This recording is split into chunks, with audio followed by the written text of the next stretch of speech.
जय हिंद दोस्तों, एक बार फिर से हाजिर हूँ मैं ऑल इंडिया बार एग्जामिनेशन 17 से संबंधित कुछ अन्य प्रश्नों के साथ। तो आइए शुरू करते हैं। पहला प्रश्न है, निम्नलिखित में से कौन सक्षम साक्षी नहीं है? ऑप्शंस हैं सामने आपके। शिशु, जड़ निर्बुद्धि व्यक्ति, पागल उन्मत्त व्यक्ति और मूक व्यक्ति। ठीक है, कौन सक्षम साक्षी नहीं है? 4 ऑप्शंस हैं। उत्तर है इसका बी, यानी कि जड़ निर्बुद्ध व्यक्ति जो है सक्षम साक्षी नहीं है। अगला प्रश्न देखेंगे, पक्षद्रोही साक्षी का अर्थ है। 4 ऑप्शन यहाँ है सामने आपके। प्रतिकूल साक्षी, साक्षी जो सत्य बोलने का इच्छुक है, साक्षी जो सत्य बोलने का इच्छुक नहीं है, और प्रभावित साक्षी। इसका उत्तर है सी, यानी कि साक्षी जो सत्य बोलने का इच्छुक नहीं है। कश्मीरा सिंह बनाम मध्य प्रदेश राज्य का वाद संबंधित है किससे? आगे देखते हैं, ऑप्शंस हैं। मृत्युकालिक कथन से, विशेषाधिकार प्राप्त संसूचना से, पुलिस अधिकारी से की गई संस्वीकृति से, सह अभियुक्त की संस्वीकृति से। इसका उत्तर है डी, यानी कि सह अभियुक्त की संस्वीकृति से। आगे देखते हैं, भारतीय साक्ष्य अधिनियम की निम्नलिखित धाराओं में से कौन सी धारा पुरानी धारा के स्थान पर सूचना प्रौद्योगिकी अधिनियम 2000 के द्वारा प्रतिस्थापित की गई है? धारा 39, धारा 22, धारा 47 और धारा 65। इसका उत्तर है ए, यानी कि धारा 39। अगला प्रश्न है, निम्नलिखित में से कौन एक लोक दस्तावेज नहीं है? ऑप्शंस आपके सामने हैं। एक अपंजीकृत पारिवारिक बंटवारा, एक पंजीकृत विक्रय विलेख, एक उच्च न्यायालय का निर्णय, एक सिविल न्यायाधीश का निर्णय। कौन एक लोक दस्तावेज नहीं है? इसका उत्तर है ए, यानी कि एक अपंजीकृत पारिवारिक बंटवारा लोक दस्तावेज नहीं है। आगे देखते हैं, भारतीय साक्ष्य अधिनियम की धारा 17 में स्वीकृति है केवल एक मौखिक कथन, केवल एक दस्तावेजी कथन, मौखिक दस्तावेजी अथवा इलेक्ट्रॉनिक रूप में प्रस्तुत कथन और मौखिक अथवा दस्तावेजी कथन। उत्तर है सी, यानी कि मौखिक दस्तावेजी अथवा इलेक्ट्रॉनिक रूप में प्रस्तुत कथन। आगे देखते हैं, भारतीय साक्ष्य अधिनियम, ये हो गया है। आगे देखते हैं, स्वीकृतियाँ। ऑप्शंस हैं। स्वीकृति विषयों का निश्चायक सबूत नहीं है। स्वीकृति विषयों का निश्चायक सबूत हैं, विबंध के रूप में प्रवर्तित नहीं होती हैं, किसी महत्व की नहीं है। ठीक है, इसका उत्तर है ए ऑप्शन, यानी कि स्वीकृतियाँ स्वीकृति विषयों का निश्चायक सबूत नहीं होती हैं। आगे देखते हैं, प्रतिपरीक्षा के संबंध में निम्नलिखित में से कौन सा कथन सही है? सील का साक्ष्य देने वाले साक्षियों की प्रतिपरीक्षा की जा सकती है। प्रतिपरीक्षा में सूचक प्रश्न नहीं पूछे जा सकते हैं। किसी दस्तावेज को पेश करने के लिए बुलाए गए व्यक्ति की प्रतिपरीक्षा की जा सकती है। किसी साक्षी की उसके द्वारा पूर्वतन किए गए लिखित कथनों के बारे में प्रतिपरीक्षा नहीं की जा सकती है।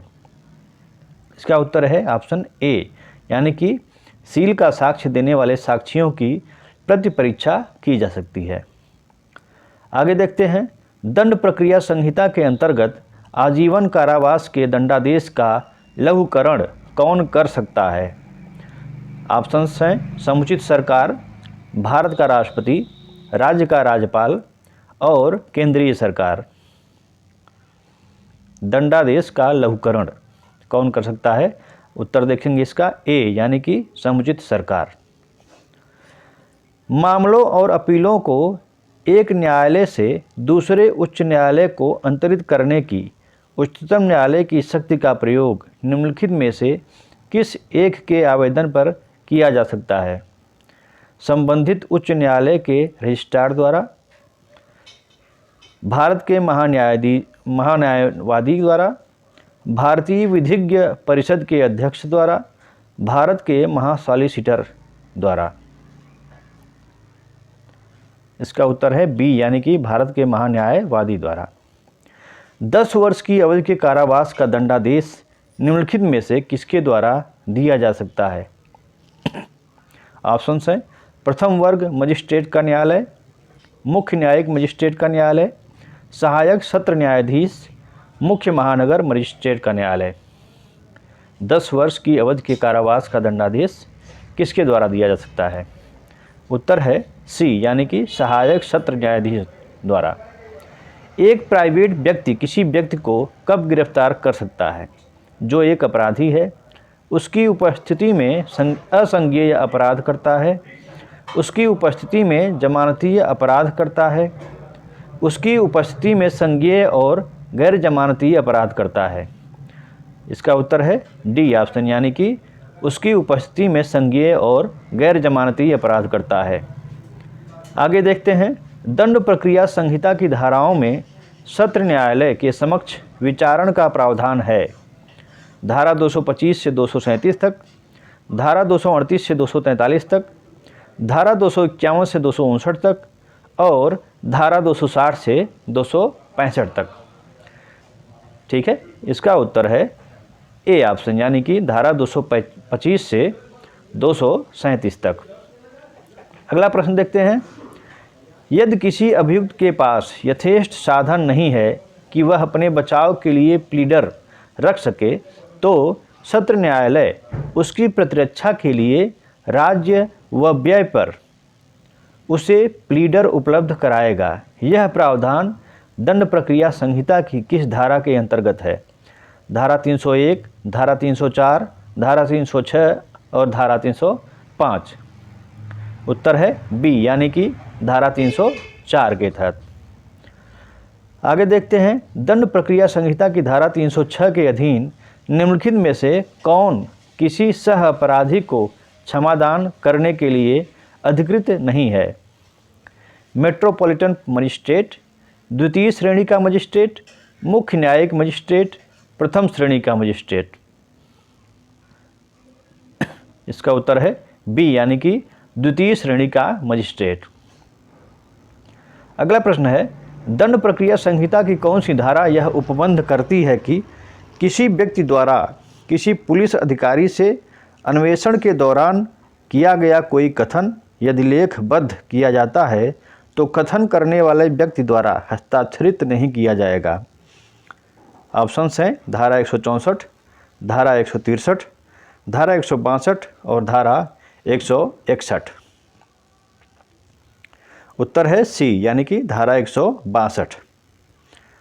गलत उत्तर बताइए।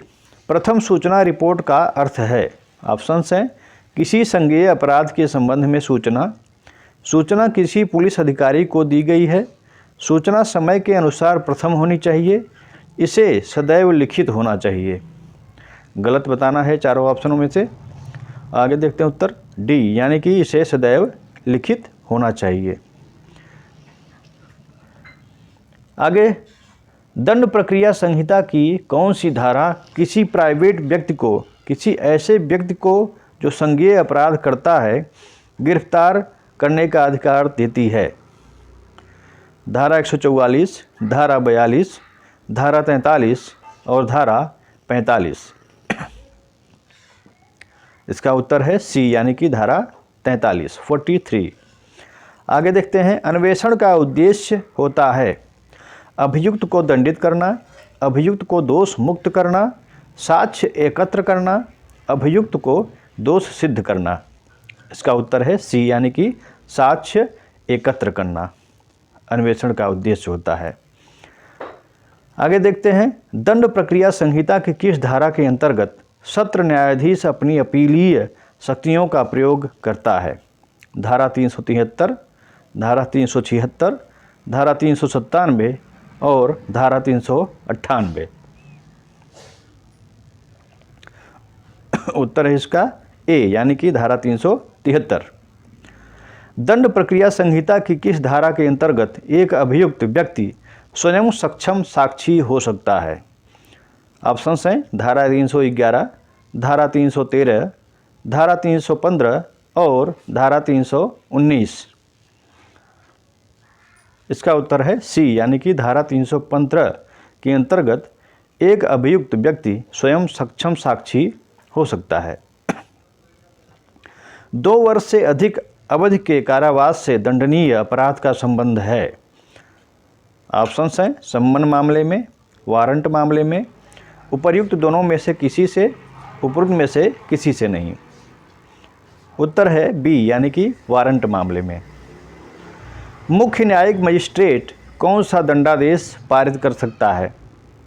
7 वर्ष से अनधिक कारावास का दंडादेश, आजीवन कारावास, 7 वर्ष से अधिक कारावास का दंडादेश और मृत्यु दंडादेश। उत्तर है इसका ए, यानी कि 7 वर्ष से अनधिक कारावास का दंडादेश।